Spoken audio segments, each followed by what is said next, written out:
সংগ্রামী সাথী বন্ধুগণ, থানা সম্মেলনের পর্যায়ে গুরুত্বপূর্ণ বক্তব্য পেশ করবেন জনাব ফারুক হোসেন, সাধারণ সম্পাদক, বাংলাদেশ মুজাহিদ কমিটি, শিবচর উপজেলা শাখা। আসসালামু আলাইকুম ওয়া রাহমাতুল্লাহ। আলহামদুলিল্লাহি রাব্বিল আলামিন, ওয়াসসালাতু ওয়াসসালামু আলা সাইয়্যিদিল মুরসালিন ওয়া আলা আলিহি ওয়া সাহবিহি আজমাইন, আম্মা বাদ। আলহামদুলিল্লাহ, আল্লাহ রাব্বুল আলামিন দরবারে শুকরিয়া জ্ঞাপন করছি। ইসলামী যুব আন্দোলন শিবচর উপজেলা শাখা কর্তৃক আয়োজিত আজকের এই থানা সম্মেলনে উপস্থিত হতে পেরে সম্মানিত উপস্থিতি, আমি দুই একটা বিষয় সামনে নিয়ে এসে আমার আলোচনা শেষ করব। আমরা জানি আল্লাহ রাসূল সাল্লাল্লাহু আলাইহি সাল্লামের মাধ্যমে ইসলাম নামক একটা জীবন বিধান আমাদের কাছে চলে আসছে, কথা ঠিক কিনা? অতি অল্প সময়ের ভিতরে এই ইসলাম সারা পৃথিবীর ভিতরে ছড়িয়ে পড়ছে, ইসলামের আলোতে সারা দুনিয়াবাসী আলোকিত হয়েছে। এর অন্যতম একটি কারণ হলো ইসলাম নীতি ও আদর্শের ক্ষেত্রে বিন্দু পরিমাণ কাউকে ছাড় দেয় নাই। নিজের ছেলে অন্যায় করলেও সেখানে ন্যায় বিচার প্রতিষ্ঠা করা হয়েছে। আপনারা জানেন হযরত আলী রাদিয়াল্লাহু আনহু যখন খলিফা, তখন তার ঢাল চুরি হয়েছে এবং তিনি বিচার দিয়েছেন কাজীর কাছে ইহুদির বিরুদ্ধে, কিন্তু রায় গেছে হযরত আলীর বিপক্ষে, যেহেতু প্রয়োজনীয় সাক্ষী উপস্থিত করা যায় নাই। তাহলে ইসলামী রাষ্ট্রে, ইসলামী খেলাফতে প্রত্যেকটা মানুষ তার প্রাপ্য অধিকার, ন্যায্য অধিকার পেয়ে থাকে, পেয়েছিল।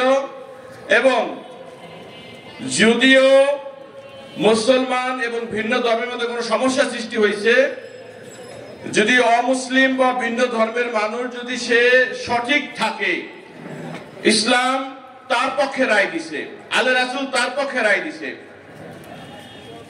এই কারণে ইসলাম সারা দুনিয়ার ভিতরে অতি অল্প সময়ের মধ্যে ছড়িয়ে গেছে। ইসলামী আন্দোলন বাংলাদেশ প্রতিষ্ঠিত লাভ করেছে 1987 সালে, এর বয়স 35। এই 35 বছরের ভিতরে ইসলামী আন্দোলন বাংলাদেশ অন্যান্য রাজনৈতিক দলের চেয়ে,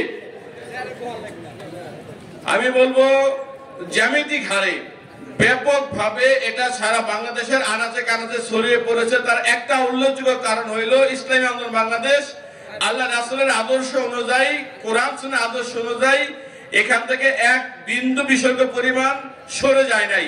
1987 সালে আমাদের যে কথা ছিল, 13 মার্চ আমাদের দল সংগঠিত হয়েছে এবং 2025 সালে আজকে 25শে ফেব্রুয়ারি এই তারিখে, এই দীর্ঘ 35 বছরের ভিতরে আমরা আমাদের নীতি ও আদর্শ থেকে এক চুল পরিমাণ ডাইনে বামে যাই নাই বিধায় এদেশের মানুষ ইসলামী আন্দোলন বাংলাদেশকে কবুল করে নিয়েছে। আপনারা কি বলেন ভাই?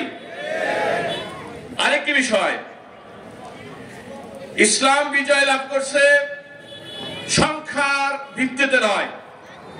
যেখানে কাফেরদের সংখ্যা ছিল 1000, মুসলমানদের সংখ্যা 313, কাফেরদের সংখ্যা 3000, মুসলমানদের সংখ্যা 1000, কাফেরদের সংখ্যা 1 লাখ, মুসলমানদের সংখ্যা মাত্র 3000।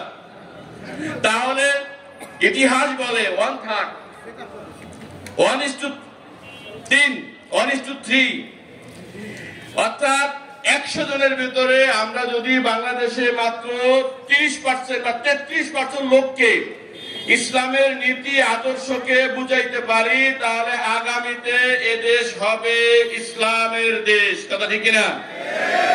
আমাদের নীতি ভালো, আমাদের নেতা ভালো, আমাদের নীতি ভালো, আমাদের নেতা ভালো।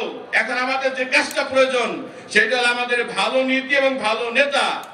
এর পক্ষে মানুষের কাছে কাছে কমপক্ষে হইলে কমপক্ষে 30% মানুষের কাছে যদি আমরা আমাদের দাওয়াতকে ব্যক্ত করতে পারি, পুষাই দিতে পারি, তাহলে আগামীতে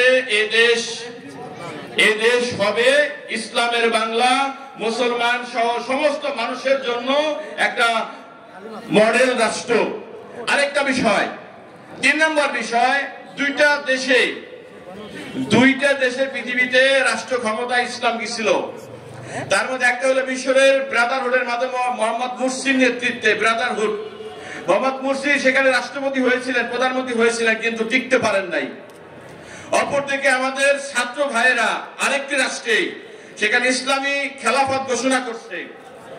দুইটা রাষ্ট্রের মধ্যে আমরা পার্থক্য দেখি। আমরা দেখবো আমাদের ছাত্র ভাইয়েরা যেভাবে রাষ্ট্র গঠন করছে, তারা নবীদের সুন্নত থেকে 1 ইঞ্চি পরিমাণ ছড়ে নাই। তাদের প্রত্যেকের মাথায় পাগড়ি আছে, প্রত্যেকের মুখে দাড়ি আছে, তারা সুন্নতে লেবাস অনুসরণ করে। কথা ঠিক কিনা?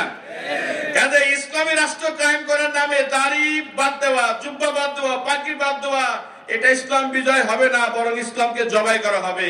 তাহলে আমরা ইসলামকে ক্ষমতায় নিতে চাই ইসলামী আদর্শ সহ। কি সহ? ইসলামী আদর্শকে বিসর্জন দিয়ে ইসলামী আন্দোলন বাংলাদেশ ক্ষমতায় যেতে চায় না। যারা ইসলাম চায়, দেশের কল্যাণ চায়, মানবতার কল্যাণ চায়, তাদের সঙ্গে আমরা যে কোনো সময় বুক পেতে দিতে পারি। কিন্তু ইসলাম ছাড়া, দেশপ্রেম ছাড়া, দেশের কল্যাণ ছাড়া, মানবতার কল্যাণ ছাড়া আমরা কারোর সঙ্গে হাত করমর্দন করতেও রাজি না। এই বিষয়ে আমরা একত্রিত পারলাম ইনশাআল্লাহ। তাহলে আমাদের কি এখন দাওয়াতি কাজ করা লাগবে কি লাগবে না? অন্তত আগামী 1 বছরের ভিতরে আমাদের টার্গেট থাকবে আজকে যুব আন্দোলনের এই সম্মেলনে যে 1 বছরের ভিতরে শিবচর উপজেলার 30% মানুষকে আমরা যুব আন্দোলন সহ ইসলামী আন্দোলন বাংলাদেশের আদর্শের ছায়া ধরে নিয়ে আসবো। আল্লাহ তাআলা আমাদের সকলকে এই কাজ অংশগ্রহণ তৌফিক দান করুক। আসসালামু আলাইকুম ওয়া রাহমাতুল্লাহ।